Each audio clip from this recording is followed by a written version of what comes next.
As the 76-year-old Brian Reeder, Larry Lamb assumes the role of governor, leading the group of 4 codgers that carry out the operation.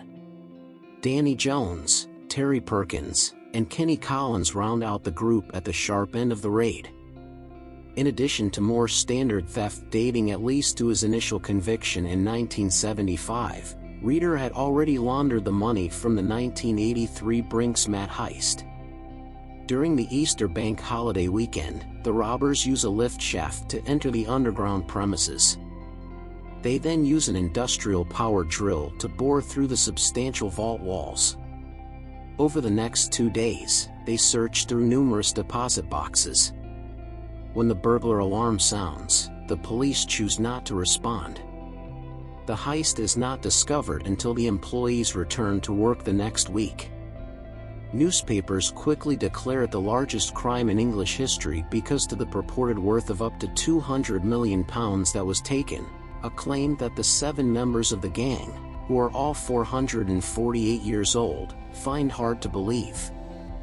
Matthew Good portrays the crime mastermind, XXX, while Jolie Richardson plays gorgeous Hungarian mobster Erzsébet Slandos, who is in charge and has an amazing collection of clothing and an unusual accent. Slandos and DCI Frank Baskin, a dishonest former police officer, Mark Harris, are at the center of a subplot. Following a well-executed operation, the haul is divided. DCI Emma Carter's flying squad of the Metropolitan Police, the Sweeney, is brought in, and the insurers offer incentives for leads that help solve the case. Based on the information obtained, 9 men, including Reeder, are taken into custody 6 weeks later. 4 more men are later apprehended and accused of plotting to conduct burglaries. Then, they have to decide whether to expose the locations where the missing loot is hidden or say nothing at all when questioned. Nearly a year after they arrived in Hatton Garden, all but one of the men are convicted and sentenced to prison terms. Reeder receives a 6-year sentence.